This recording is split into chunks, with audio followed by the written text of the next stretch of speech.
Um país relativamente novo, tem 74 anos de existência, mas uma civilização milenar.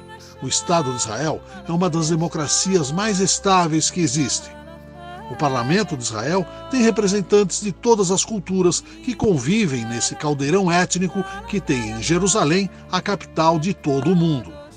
Do deserto, o israelense fez brotar pomares, criou áreas agrícolas, desenvolveu tecnologias que lhes deu segurança alimentar. A educação é sua base. Com ela, desenvolveram alta tecnologia em todos os setores, da segurança ao combate ao câncer, passando pela ciência aeroespacial. Israel tem muito mais a oferecer que o tradicional turismo religioso.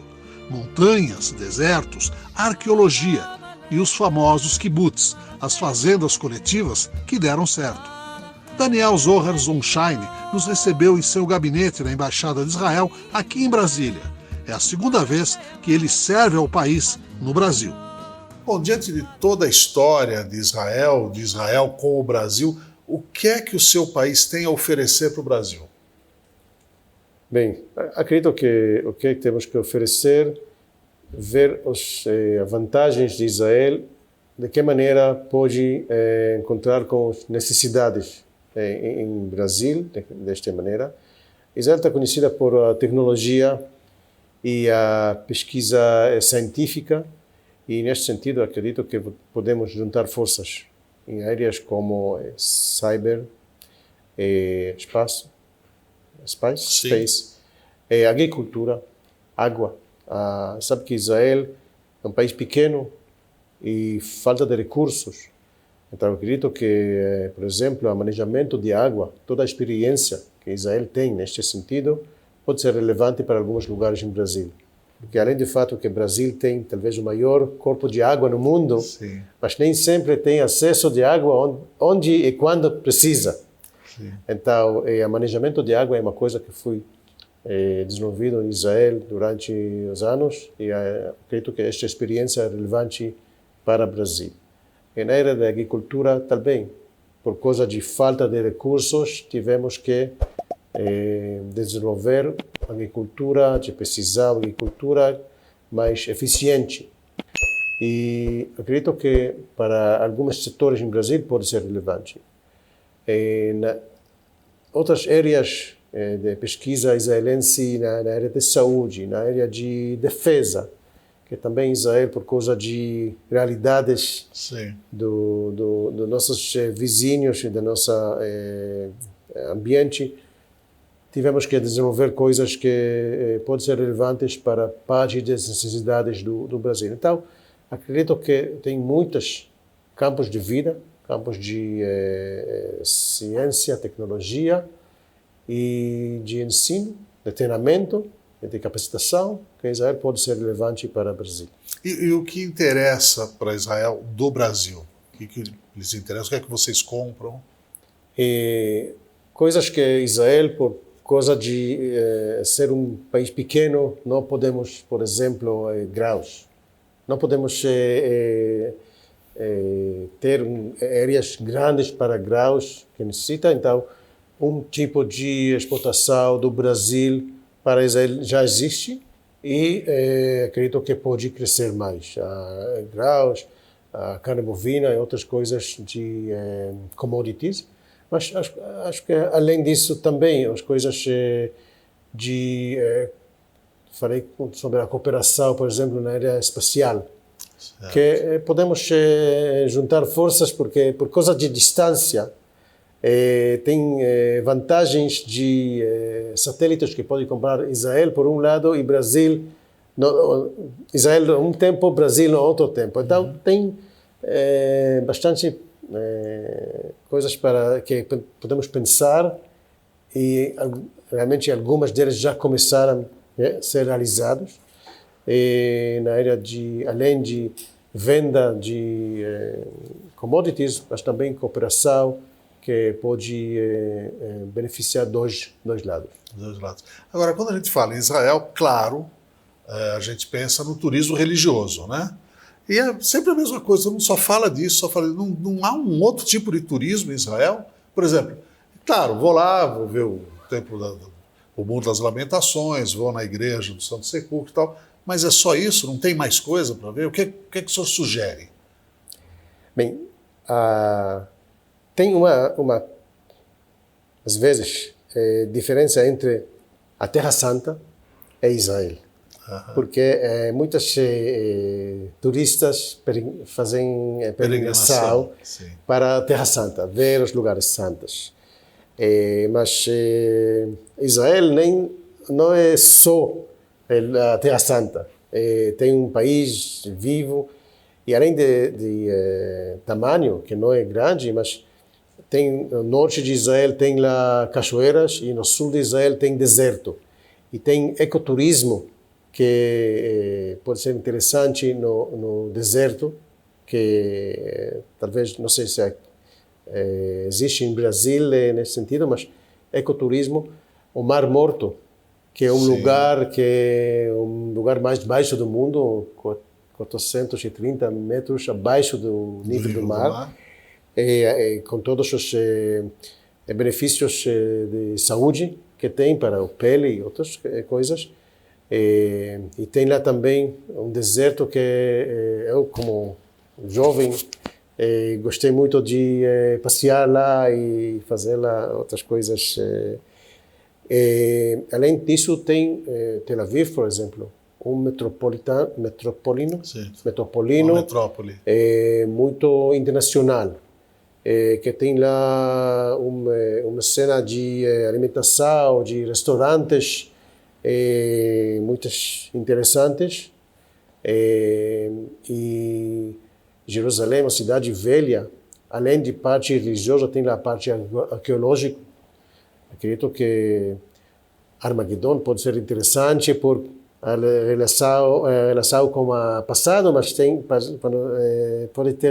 pode ver lá as coisas interessantes de escavações e toda a história que tem lá, não só do ângulo religioso, mas também do ângulo histórico.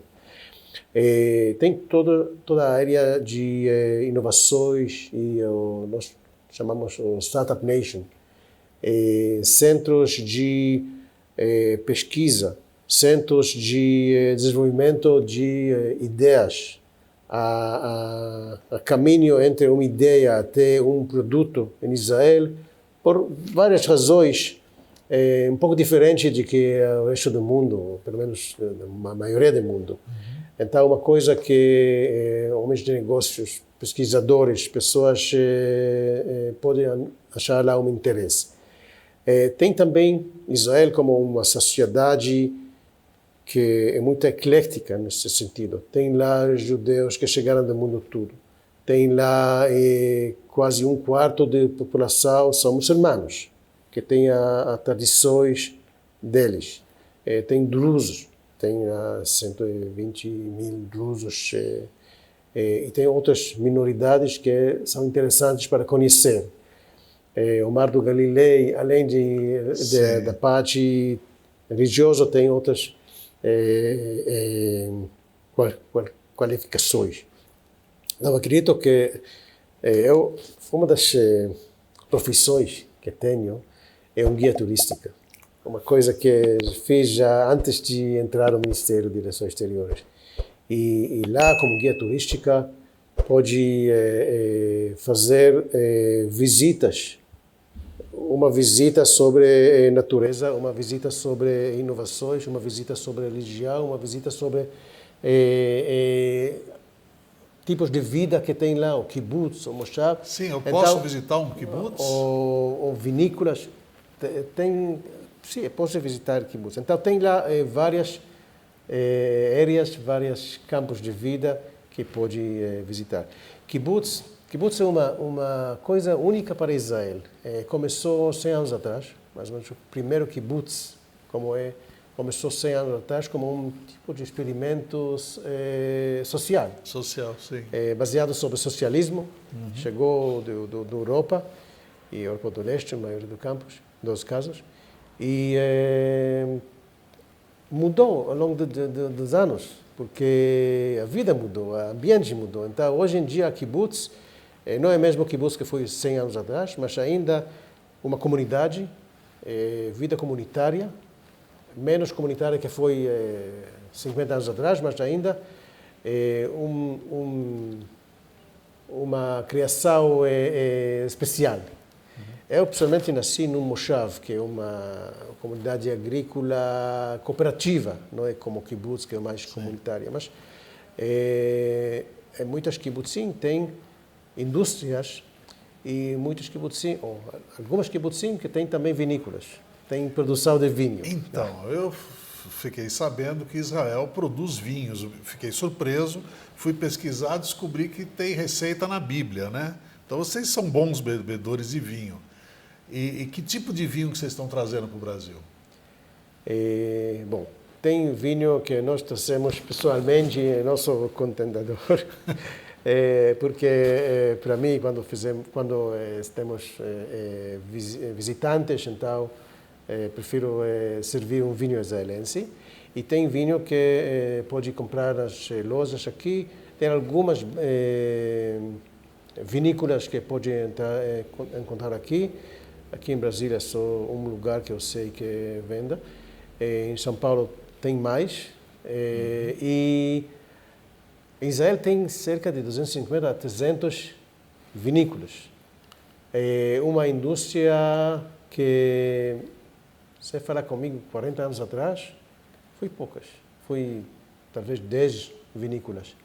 Mas renovar uma tradição antiga que tivemos lá em Israel. Olha, fizemos parte de uma bacia de Mediterrâneo, de Portugal, Espanha, França, Itália, Grécia, Israel, até Líbano também. Então, Israel produziu vinho, na terra de Israel produziam vinho mais de 2000 anos atrás. E podemos ver vinícolas antigas, onde pisam as uvas, até no deserto, até lugares onde tem lá menos de 100 milímetros de chuva por ano. E pode ver lá áreas de produção de vinho, onde pisam de vinho. Então, a tradução existe, as condições existem, a terroir existe. Terroir, por exemplo, no norte de Israel, no montes nas colinas de Golã, tem na terroir vulcânico. Então, que é muito bom para vinhos, pelo menos alguns tipos de vinho, mas do Galilei, no norte de Israel, na área de Judéia, na área de Jerusalém, cerca de 20, 30 quilômetros de Jerusalém, áreas de produção de vinho até hoje. Então, nos últimos 40 anos começa a indústria do vinho de qualidade, e acho que pessoas que estiveram em nossa casa ou pessoas que receberam um vinho que nós demos podem testemunhar que o vinho é muito mais do que razoável. Bom, o senhor já me convenceu a visitar Israel. Eu tenho ecoturismo, tenho turismo para gente que não é tão assim, gosta de subir montanha, é mais parado, né? Tem boa bebida, culinária internacional, porque você tem culinária árabe, europeia, israelense. Como é que eu faço para chegar a Israel? Qual é o passo a passo? Eu tenho visto, tenho que chegar na embaixada, consulado? Não precisa visto para ir a Israel. Abolimos a necessidade há mais de 20 anos atrás. E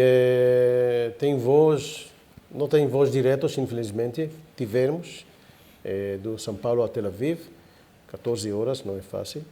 Mas hoje em dia, através da Europa, pode ser do Portugal, ou França, ou Alemanha, ou Espanha, pode chegar a Israel.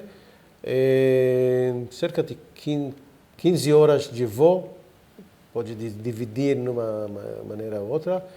E antes da pandemia, tivemos cerca de 80 mil brasileiros visitaram Israel cada ano. A maioria deles para peregrinação, mas acredito que tem muito mais além de peregrinação, e também pode integrar a parte religiosa com a parte de conhecer Israel como o país mais interessante, além do parte religiosa. O senhor acredita que agora, com os tratados de Abraão, o turismo possa se desenvolver melhor, haja uma integração com os países irmãos agora? Sim. Porque é todo o povo do livro, né? Então não tem por que O povo do livro é vizinhos, pessoas que temos uma língua comum. Língua comum não é linguística, mas de maneira de comunicar. Temos voz de Israel a Marrocos, temos voz para Dubai e Abu Dhabi, no Golfo.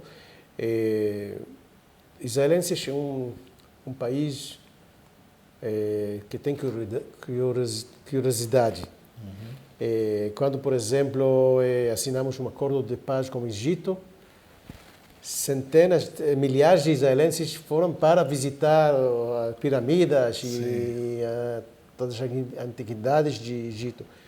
Quando abrimos agora um ano e pouco atrás com os países de Golfo, Emirados Árabes e Bahrein, centenas, milhares de israelenses, muitos, foram lá para conhecer, para visitar, para comprar,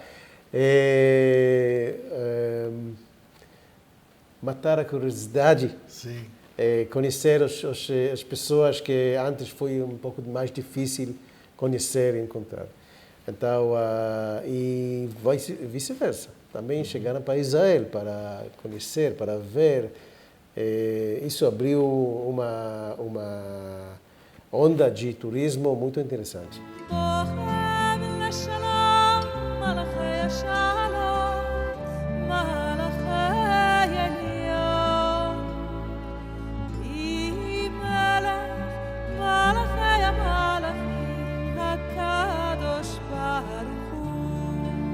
Espero que vamos continuar a cooperação que temos em todos os campos de vida, desde a parte política, a parte de economia, a parte de defesa, a parte de agrícola, a parte de água, a parte de cultura. Os israelenses vão para o Brasil para conhecer o Brasil, os brasileiros podem visitar Israel e espero que além da distância, além de língua, que às vezes é difícil, tem muitos pontos de interesse. E acredito que isso é uma coisa para os próximos anos que podemos fortalecer e desenvolver mais. Muito obrigado.